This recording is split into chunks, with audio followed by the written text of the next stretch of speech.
Hello buddies, welcome to unique sisters. ఇవాల్టి మన special కందిపప్పు పచ్చడి.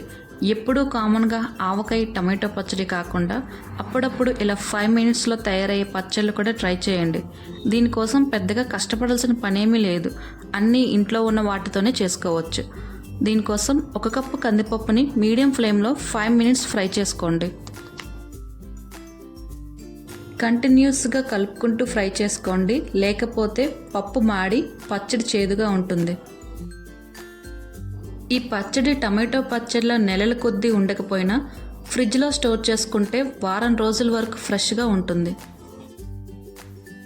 ఇప్పుడు ఒక 1/2 స్పూన్ జీలకర్ర, ఓ 7-8 ఎండుమిర్చి, ఒక 4-5 పొట్టు తీసిన వెల్లుల్లి వేసుకొని మరో 2 నిమిషాలు కలుపుకుంటూ ఫ్రై చేసుకోండి.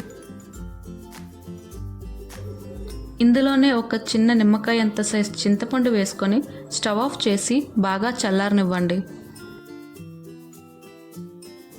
పప్పు పూర్తిగా చల్లారాక ఒక మిక్సీ జార్లో వేసుకొని కొంచెం నీళ్ళు యాడ్ చేసుకుంటూ థిక్ పేస్ట్లా రెడీ చేసుకోండి.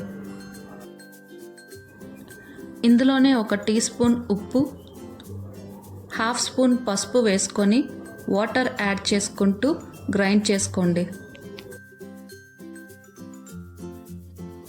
పచ్చడి మీకు మరీ థిక్గా అనిపిస్తే ఇంకొంచెం నీళ్ళు యాడ్ చేసుకొని మీకు ఏ కన్సిస్టెన్సీలో నచ్చుతుందో ఆ కన్సిస్టెన్సీలో రెడీ చేసుకోండి. ఇప్పుడు తాలింపు కోసం ఒక కడాయిలో కొద్దిగా ఆయిల్ వేసుకోండి. ఈ పచ్చడికి ఎంత ఆయిల్ వేసినా ఆయిల్ ఉన్నట్టు కనిపించదు. ఇందులోనే ఒక 1/2 స్పూన్ ఆవాలు, 1/2 స్పూన్ జీలకర్ర, 1 స్పూన్ శనగపప్పు, 1 ఎండుమిర్చి, 2-3 పొట్టి తీసిన వెల్లుల్లి వేసుకోండి. కొద్దిగా కరివేపాకు వేసుకొని ఓ 2 నిమిషాలు ఫ్రై చేసుకొని మనం రెడీ చేసుకున్న పచ్చడిలో వేసి కలుపుకోండి.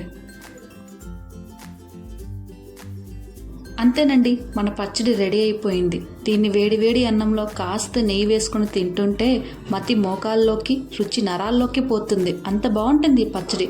మరి మీరు తప్పకుండా ట్రై చేసి మీకు ఎలా కుదిరిందో కమెంట్ చేయండి. అలా వెళ్ళే ముందు ఓ లైక్, సబ్స్క్రైబ్ చేయటం మర్చిపోకండి. ఉంటాం మరి.